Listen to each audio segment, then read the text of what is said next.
की ribbon cutting ceremony हुई जिसमें नेस्ले के कुछ मुअज़्ज़िज़ ऑफिसर्स यहाँ पर तशरीफ़ लाए। फैसल नदीम साहब हेड टेक्निकल और इमाद मलिक साहब हेड एग्रीकल्चर, वो दोनों तशरीफ़ लाए और रिवर जन का अपने हाथों से अपने दस्त मुबारक से इफ्तिताह करके गए। उनका भी शुक्रिया अदा करते हैं, नेस्ले की टीम का भी। और मैं चाहता हूं कि हम कल मौजूद नहीं थे, आज मौजूद हैं, तो उनके लिए तालियां होनी चाहिए। यूँ ही समझिए कि रिवर जन का रिबन अभी कट रहा है। और इन तालियों के तसलसल को कायम रखते हुए मैं बुलाना चाहता हूँ इमरान खाकवानी साहब को, CDF चैनल मैनेजर है नेस्ले पाकिस्तान के। बहुत सारी तालियों में तशरीफ लाएंगे और आपसे मुखातिब होंगे। नेस्ले पूरी दुनिया में पिछले 197 साल से ग्लोबली डेयरी की डेवलपमेंट के लिए, फूड की डेवलपमेंट के लिए और डेयरी की ओवरऑल प्रोडक्शन एंड इंप्रूवमेंट के लिए काम कर रहा है। न सिर्फ 197 साल का नेस्ले का एक्सपीरियंस है, अगर पूरी दुनिया में देखें तो नेस्ले 155 आधी दुनिया से भी ज़्यादा कंट्रीज़ में नेस्ले का डेयरी की डेवलपमेंट में नेस्ले की खिदमत ओवरऑल प्रोवाइड कर रही है। अब थोड़ा सा पाकिस्तान की तरफ आते हैं, पाकिस्तान की डेयरी इंडस्ट्री की तरफ। यहाँ पर डेयरी के बड़े बड़े ग्रुप्स मौजूद हैं। एनी आइडिया कि पूरे पाकिस्तान में टोटल कितने लीटर दूध प्रोड्यूस होता है, छोटे बड़े फॉर्म्स को मिला के, लोकल फॉर्म्स को मिला के? एनी आइडिया कि पाकिस्तान की डेयरी इंडस्ट्री की मिल्क प्रोडक्शन पर एनम कितनी है? बेसिकली मैं क्यों आना चाह रहा हूँ, मैं स्टेप बाय स्टेप आपको डेयरी इंडस्ट्री की इंपॉर्टेंस, रिवर जैम की इंपॉर्टेंस, ब्रीड इंपॉर्टेंस की एक की तरफ लेके जाना चाह रहा हूँ। पूरे पाकिस्तान में नेस्ले 60 बिलियन लीटर की मिल्क प्रोडक्शन करती है। 60 बिलियन लीटर्स की milk production in a year है। एंड पाकिस्तान को ये एजाज़ हासिल है कि पाकिस्तान दुनिया का 5वां बड़ा कंट्री है मिल्क की प्रोडक्शन के अंदर। जहाँ पे पाकिस्तान को ये एजाज़ हासिल है कि पाकिस्तान दुनिया का 5वां बड़ा कंट्री है मिल्क की प्रोडक्शन के अंदर, यहाँ पे एक चैलेंज भी है जिस चैलेंज को एड्रेस किया जा सकता है। इस चैलेंज को एड्रेस करने के लिए नेस्ले बजाते खुद छोटे छोटे स्टेप्स ले रही है। अब एक स्टेप आगे जाके नेस्ले ने river line and river jam जैसे बड़े ग्रुप्स को अपने साथ पार्टनरशिप में लेके आ रहे हैं। इसका ऑब्जेक्टिव क्या है? नेस्ले अकेला भी ये काम कर सकती थी ब्रीड इम्प्रूवमेंट के लिए। ऑब्जेक्टिव ये है कि इस ब्रीड इम्प्रूवमेंट के प्रोसेस को फर्दर तेज किया जा सके। अकेली नेस्ले इस लेवल पे काम नहीं कर सकती कि अगर river line, river jam and इस तरह के जितने भी बड़े बड़े ग्रुप्स हैं, अगर नेस्ले के साथ शेक हैंड करेंगे तो इस ब्रीड इम्प्रूवमेंट के प्रोसेस को मल्टीप्लाई किया जा सकेगा।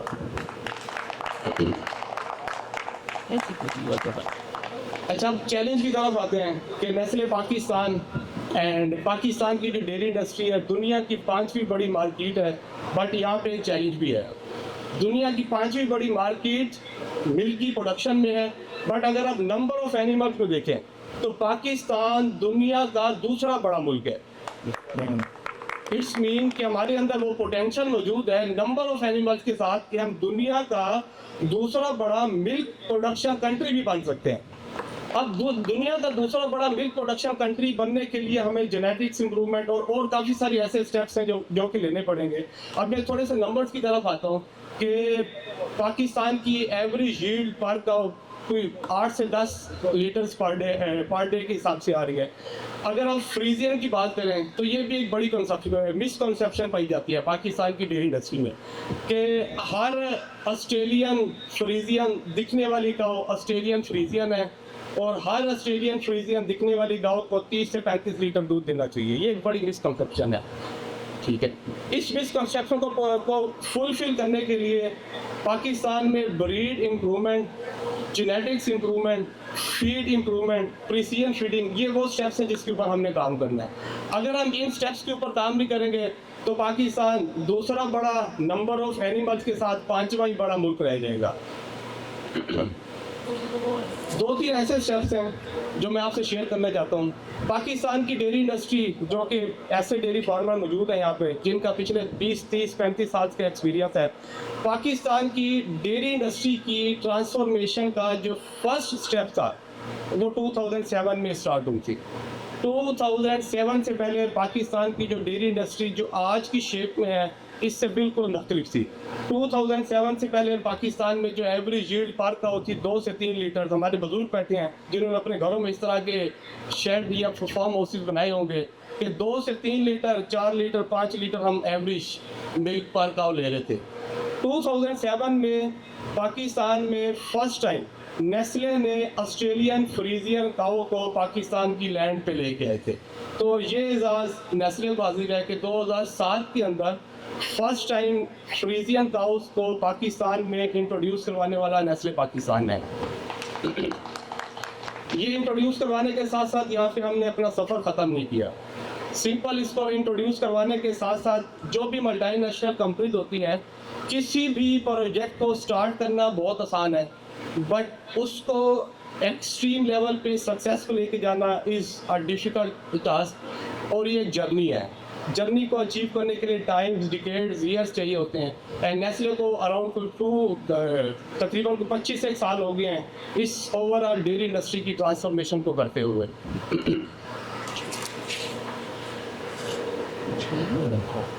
अब एक और आप लोगों से सवाल है कि हाई प्रोड्यूसिंग काउस और 35 लीटर देने वाली काउस के क्या बेनिफिट है? क्या वो सिर्फ 35 लीटर दूध दे देगी और फार्मर्स की प्रॉफिटेबिलिटी इंक्रीज हो जाएगी? इसके अलावा कोई बेनिफिट आपके देन में आता हो कि रिवर जैन वाले 35 लीटर मिल्क प्रोड्यूसिंग काउस लेके आ रहे हैं एंड बीइंग अ फार्मर मेरा सबसे बड़ा बेनिफिट ये हो जाएगा कि मैं एक काऊ से 35-40 लीटर मिल्क की प्रोडक्शन कर दूँगा। ये मेरे ख्याल से मियां साहब आपका भी ऑब्जेक्टिव नहीं है। आपकी कल हमारे से बड़ी डिटेल डिस्कशन हुई थी। ऑब्जेक्टिव जो है वो हमेशा आपके वास्ट होने चाहिए, एक बड़े लेवल के ऑब्जेक्टिव होने चाहिए। तो बड़ी एक अच्छी बात लगी मुझे मियां साहब की कल के लिए कि सिर्फ हमने अपनी प्रॉफिटेबिलिटी और इवन फार्मर्स की भी प्रॉफिटेबिलिटी को नहीं देखना है। बीइंग अ नेशन हर बंदे की रिस्पॉन्सिबिलिटी है कि उसने पाकिस्तान के एनवायरनमेंट को भी देखना है। हाई मिल्क प्रोड्यूसिंग काउस का जो सबसे बड़ा बेनिफिट है वो पाकिस्तान के इन्वायरमेंटल इम्पैक्ट के ऊपर आता है। एक काऊ अगर 35 लीटर प्रोड्यूस करती है मिल्क, उसके अगेंस्ट वो काऊ जो कि 5 लीटर प्रोड्यूस करती है वो मीथेन गैसेस और डिफरेंट गैसेस पाकिस्तान के इन्वायरमेंट में उतनी ही शामिल कर रही होती है। तो मेरे ख्याल के मुताबिक जो मियां साहब का विजन है और जो नेस्ले का विजन है, इस वजह से हमने आपस में पार्टनरशिप किया हुआ था। सिर्फ 35 लीटर की वजह से हमारा पार्टनरशिप का ऑब्जेक्टिव नहीं था। हमारा ये ऑब्जेक्टिव नहीं था कि मियां साहब 35 लीटर वाली काऊ पाकिस्तान में लेके आ रहे हैं और नेस्ले पाकिस्तान मियां साहब के साथ शेक हैंड कर देगी। इसका जो सबसे मेन ऑब्जेक्टिव था to create positive impact on the Pakistan environment. ये जो आपने देखा होगा मौसमी तब्दीलियां अचानक से आ रही हैं, ये मशीन गैसेज है बड़ी। तो जो इम्पोर्टेड काऊ है उसका जो सबसे बड़ा इम्पैक्ट है GHG रिडक्शन में उसका बड़ा रोल होता है। GHG रिडक्शन में उसका बड़ा रोल होता है। पाकिस्तान में जितनी ज़्यादा हाई प्रोड्यूसिंग काउज आएंगी उतना पाकिस्तान का जो इन्वायरमेंटल इम्पैक्ट है वो पॉजिटिव होगा। तो उस पाकिस्तान के इन्वायरमेंटल इम्पैक्ट को पॉजिटिव करने के लिए हमारे जो डेयरी फार्मर्स हैं हम सब मिल के पाकिस्तान में कतरा कतरा करके अपनी लेवल तक उसको एटलीस्ट कॉन्ट्रीब्यूट कर सकते हैं।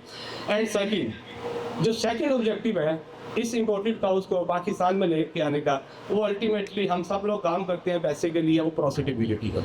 आप 10 काउस हाई प्रोड्यूसिंग रख के 350 लीटर दूध रख सकते हैं वर्सेस आप 30 काउ लो मिल्किंग वाली राशि में 350 लीटर मिल्क प्रोड्यूस कर सकते हैं।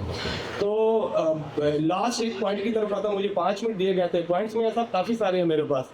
तो एक लास्ट पॉइंट की तरफ आता हूँ कि अब मियां साहब का एक सवाल ये था कि रिवर जैन का नेस्ले पाकिस्तान के साथ जॉइंट वेंचर या बिजनेस शेक हैंड करने का हमारे फार्मर्स को क्या बेनिफिट होगा। ठीक है, अब मैं फार्मर्स की बेनिफिट की तरफ थोड़े से आने से पहले थोड़ा सा रिवर लाइन का नेस्ले पाकिस्तान के साथ थोड़ी सी हिस्ट्री बताना चाहूँगा। अभी जहाँ पर आप बैठे हैं ये शायद इधर घास भी नहीं लगा था और शायद रिवर के शेड की कंस्ट्रक्शन स्टार्ट ही नहीं हुई थी। मियां साहब के साथ, बड़े मियां साहब के साथ हमारी एक टॉप लेवल की मीटिंग हुई कि हम पाकिस्तान की मार्केट में डेयरी इंडस्ट्री की ट्रांसफॉर्मेशन के लिए एक अपना विजन लेके डेयरी इंडस्ट्री में आना चाहते हैं, तो क्या नेस्ले पाकिस्तान हमें सपोर्ट करेगा। एंड मुझे ये बताते हुए फ़ख्र महसूस हो रहा है मियां साहब ने ये भी कहा था कि यार आप नेस्ले के पास आने से पहले भी हम अदर भी मल्टीनेशनल मिल्क प्रोसेसर कंपनीज के साथ मीटिंग कर चुके हैं, तो उनके विजन भी हमारे पास हैं। हम नेस्ले में सबसे एंड में आके मीटिंग कर रहे हैं। तो जो मियां साहब के विजन थे डेयरी लाइन को स्टार्ट करने से पहले, अभी ये कुछ इसकी पहली शायद मीटिंग ही रखी गई थी, तो उस टाइम से नेस्ले का और रीवा लाइन का एक पार्टनरशिप है। अभी जो लास्ट ईयर के मैं नंबर देखता हूँ, तकरीबन तो 11-12 हज़ार लीटर ऑन एवरेज मिल्क की डिलीवरी नेस्ले पाकिस्तान को दे रहे हैं। अच्छा, 12,000 मिल्क को प्रोड्यूस करना मेरे ख्याल से कोई इतना बड़ा काम नहीं है। पाकिस्तान में इस तरह के भी फार्म्स हैं जो कि 25-25 हज़ार 1-1 लाख लीटर भी मिल्क की प्रोडक्शन कर रहे हैं। अब जो फ्यूचर रेस है, फ्यूचर रेस ज़्यादा दूध पैदा करने की है ही नहीं। फ्यूचर रेस है to produce good quality milk. अब फ्यूचर में कंपनीज के जो मिल्क प्रोडक्शन के, मिल्क प्रोक्योरमेंट के स्टैंडर्ड हैं वो काफ़ी स्ट्रिक्ट होते जा रहे हैं, ग्लोबल लेवल पे आते जा रहे हैं। तो एक तो गुड मिल्क और क्वालिटी मिल्क की आपने प्रोडक्शन करनी है। क्वालिटी मिल्क में एक सबसे मेन एक जो पॉइंट होता है वो है टोटल सॉलिड्स। टोटल सॉलिड्स वो होते हैं जिसकी बेस पर कोई भी प्रोसेसर, एंग्रो, नेस्ले, एक्स-वाई जितने भी प्रोसेसर हैं वो आपके 1 लीटर मिल्क को टोटल सॉलिड्स में कन्वर्ट करते हैं। उसकी बेस पे नेस्ले उन फार्मर्स को पेमेंट करती रहती है। तो ऑन एवरेज जो नेस्ले का स्टैंडर्ड है वो 13 टोटल सॉलिड्स का है। 1 litre is equal to 13 TS, 13 total solids. हमारी जो एवरेज है नेस्ले पाकिस्तान की, जो कि मुख्तलिफ प्रोसेसर से हमारे साथ more than 16,000 farmers directly and indirectly connected with Nestle. अगर मैं ओवरऑल एक नंबर बताना चाहूँ, नंबर थोड़ा कॉन्फिडेंशियल है, एग्जैक्ट नंबर नहीं बता सकूँगा, बट आप उसकी एवरेज देख रहे हैं तो तकरीबन कोई 11-11.5 टोटल सॉलिड्स की आती है। मीन के एक फार्मर किसी भी प्रोसेसर को 100 लीटर दूध देने के बाद 88 लीटर के पैसे ले रहा होता है। इसको टोटल सॉलिड कहते हैं। अच्छा, last year river line was the only form जिसकी एवरेज 14+ से गई थी। एक बड़ा इंटरेस्टिंग डे था कि जिस दिन रिवर लाइन की जो एक पर्टिकुलर 1 डे का जो टोटल सॉलिड आया 14.48 आ गया। अच्छा, फैक्ट्री ने उसको रिसीव करने से पहले अपनी क्वालिटी एश्योरेंस टीम की तरफ से अपनी पूरी रिप्रेजेंटेटिव को काइंड ऑफ ऑडिट इस फॉर्म पे भेजा, हमें भी बगैर बताए कि यार चेक करके आओ कि यार ये रिवर लाइन का टोटल सॉलिड इतना है भी सही है नहीं है। तो उसी सेम डे में जिस चिल्लर से हमने 10,000 लीटर दूध पिक किया उसका टोटल सॉलिड 14.48 था, उससे ही सेम चिल्लर से हमारी क्वालिटी एश्योरेंस टीम कबीर वाला फैक्ट्री से तशरीफ लेके आए, रैंडम बगैर बताए हमें भी और फॉर्म को बगैर बताए एक सैंपल पिक किया, उसका हमारी दोनों फैक्ट्रीज पे टेस्ट लगाया, कबीर वाला फैक्ट्री पे भी, शेखुपुरा फैक्ट्री पे भी, ताकि इसको क्रॉस मैच भी किया जा सके कि यार ये कोई मसला तो नहीं है। और एक हमारे लिए भी एक फ़ख्र की बात थी कि हमारे टेस्ट और दोनों फैक्ट्रीज के टेस्ट मैच कर रहे थे। अब ये 14 TS को प्रोड्यूस करना ये इतना आसान नहीं है यार, 12 और 14 के दरमियान 2 का ही तो फर्क है, ये इतना आसान नहीं है। इसको प्रोड्यूस करने के लिए पूरी एक साइंस है पूरी मेरे ख्याल से, ठीक है वो। उस पूरी साइंस के लिए आपका जो फर्स्ट स्टेप है वो जेनेटिक्स है। विदाउट जेनेटिक्स आप जितनी मर्जी एक्सेप्शनल फीडिंग काउस को करते रहें वो 13 TS ऊपर नहीं जा सकते, बहुत मुश्किल है 13 TS से ऊपर सुबह की जावा। तो ये एक ओवरऑल नेस्ले पाकिस्तान का और रिवर लाइन का आपस में कोऑर्डिनेशन है जो कि पहले दिन से चल रही है। रिवर लाइन का मैं इसलिए बार बार जिक्र ले रहा हूँ क्योंकि मैं रिवर लाइन के स्टेप प्लेटफॉर्म तो हूँ।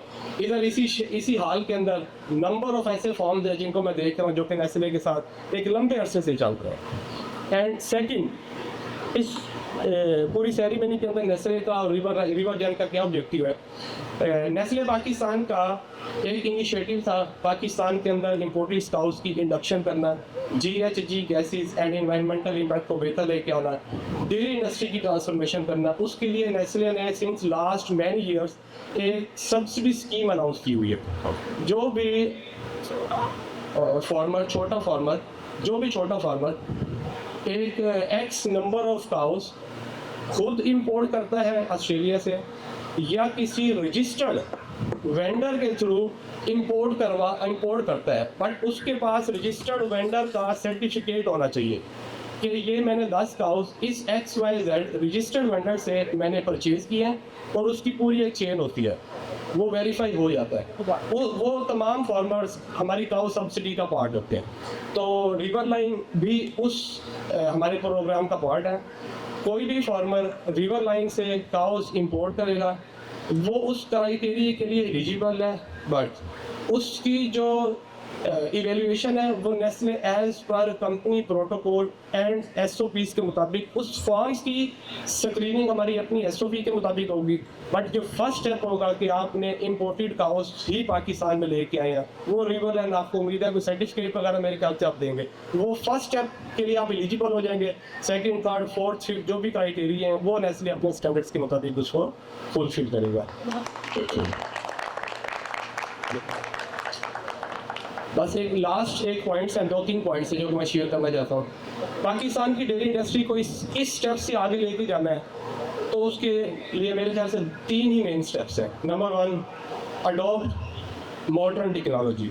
अब जितनी मर्जी एडवांस काउस पाकिस्तान में लेके आ जाएं, अगर मॉडर्न टेक्नोलॉजीज़ के साथ आप उसको ड्राइव नहीं कर रहे हैं, आप उससे प्रोडक्टिविटी नहीं ले सकते, ठीक है। तो मॉडर्न टेक्नोलॉजीज़ को आप अडॉप्ट करें, तो उसके लिए नेस्ले पाकिस्तान की पूरी टीम मौजूद है। पूरे पंजाब के अंदर हमारे जगह जगह पे हमारे रीजनल ऑफिस भी हैं, तमाम फार्मर्स के साथ आप कनेक्टेड हैं। नंबर 2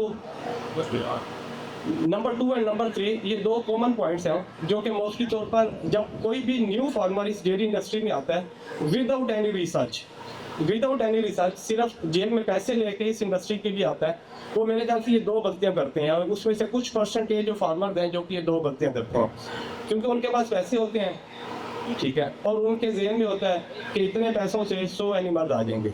100 एनिमल की तरफ ना जाएं, आप एक मुकम्मल रिसर्च करें कि कौन सा ऐसा इदारा है जो कि बेटर जेनेटिक्स प्रोड्यूस कर रहा है, सिर्फ उसी से आप काउस को परचेज करें, उसके अलावा किसी से ना करें। अगर आपने किसी से किया तो आपने पहली गलती कर दी। अगर आपने विदाउट एनी रिसर्च किसी भी XYZ इंस्टीट्यूट से, इदारे से काउस परचेज कर लें तो आपका फॉर्म पहले दिन ही 4 से 5 साल पीछे चला जाएगा। नंबर 2 ये भी बड़ा अहम है कि शेड का जो डिज़ाइन है एंड शेड की कंस्ट्रक्शन।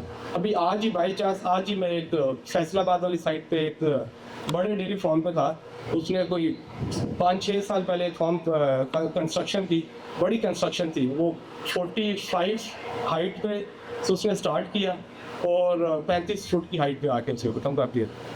जब पूरा शेड उसने डिज़ाइन कर दिया फिर उसको आइडिया हुआ कि यार ये तो 2 बंदा तक आ रही है, ठीक है। तो शेड की डिज़ाइन करने से पहले भी नेस्ले की पूरी टीम आपको खिदमत दे सकती है। हमारे पास ग्लोबल स्टैंडर्ड्स के इंजीनियर्स की मदद से अप्रूव शुदा हर साइज़ के शेड डिज़ाइन मौजूद हैं जो कि नेस्ले की टीम आपको हेल्प कर सकती है। And thank you very much.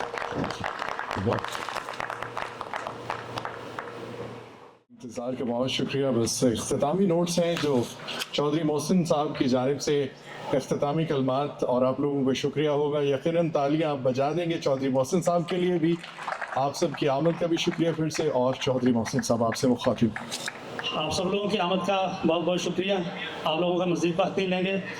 आप लोगों के साथ साथ आप तमाम फार्मर्स का, आपके साथ आने वाले मुअज़्ज़िज़ मेहमानों का, सबका मैं दिल की गहराइयों से शुक्रिया अदा करता हूं। और उसके साथ साथ नेस्ले की टीम जो काफ़ी देर के बाद यहाँ में ज्वाइन किया, पूरी टीम का मैं तहे दिल से मशकूर हूँ जी। मैंने भी रिक्वेस्ट की थी अपने चेयरमैन साहब के साथ कि वो आपके साथ 2 बोल बोलें।